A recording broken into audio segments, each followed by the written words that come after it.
Tuhan Yesus di tempat pertama dalam hidupku. Bacaan firman Tuhan untuk renungan hari ini diambil dari Filipi 3, ayat 7-16.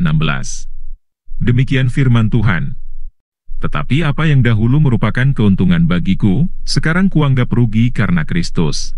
Malahan segala sesuatu kuanggap rugi, karena pengenalan akan Kristus Yesus, Tuhanku, lebih mulia daripada semuanya.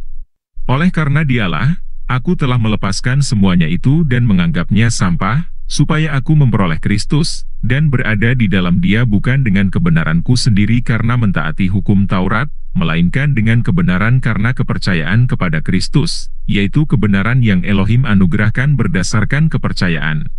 Yang ku kehendaki ialah mengenal Dia dan kuasa kebangkitannya, dan persekutuan dalam penderitaannya, di mana aku menjadi serupa dengan Dia dalam kematiannya, supaya aku akhirnya beroleh kebangkitan dari antara orang mati.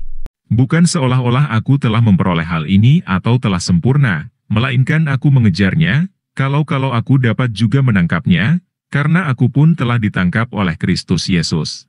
Saudara-saudara, aku sendiri tidak menganggap bahwa aku telah menangkapnya, tetapi ini yang kulakukan, aku melupakan apa yang telah di belakangku dan mengarahkan diri kepada apa yang di hadapanku, dan berlari-lari kepada tujuan untuk memperoleh hadiah, yaitu panggilan surgawi dari Elohim dalam Kristus Yesus.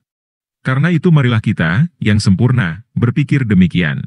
Dan jikalau lain pikiranmu tentang salah satu hal itu akan dinyatakan Elohim juga kepadamu. Tetapi baiklah tingkat pengertian yang telah kita capai, kita lanjutkan menurut jalan yang telah kita tempuh.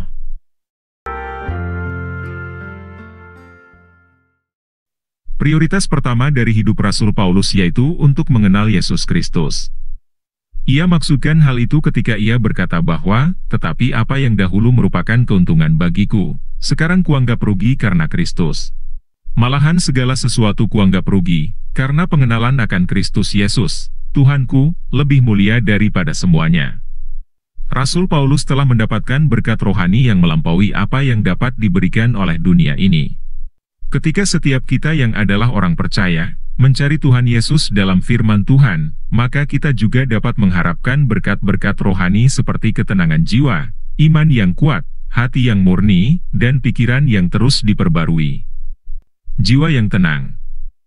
Sebagaimana kita membaca dan merenungkan firman Tuhan, maka Tuhan memulihkan jiwa kita. Sebagai ganti dari kekhawatiran, Tuhan akan memberikan kepada kita pikiran yang damai. Iman yang kuat. Dengan belajar firman Tuhan, sudut pandang kita mengenai Tuhan semakin bertambah, dan memberikan gambaran yang jelas tentang jalan-jalan Tuhan dan kehendak-kehendaknya. Ketika Tuhan semakin besar di dalam hidup kita masing-masing, maka semakin kita mempercayakan hidup kita kepadanya di setiap keadaan hidup kita. Hati yang murni. Firman Tuhan menyingkapkan dosa-dosa kita, menuntun kita untuk bertobat, dan menerima pengampunan, dan dibersihkan dari dosa-dosa kita. Pikiran yang diperbarui. Ketika kita membaca firman Tuhan dan menerapkan firman Tuhan dalam hidup kita, maka pikiran kita akan diperbarui untuk berpikir secara alkitabiah tentang Tuhan, tentang diri kita sendiri, dan tentang dunia ini. Karena Tuhan Yesus adalah tujuan utama dari hidup Rasul Paulus, maka ia bersukacita di tengah-tengah pencobaan dan penderitaan yang dialaminya dan mendapatkan kekuatan menghadapi kekacauan dan kesulitan.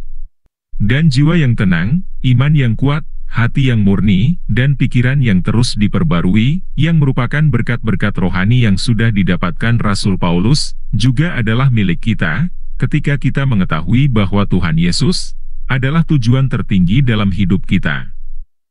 Sumber, InTouch Ministry. Diterjemahkan oleh Frida.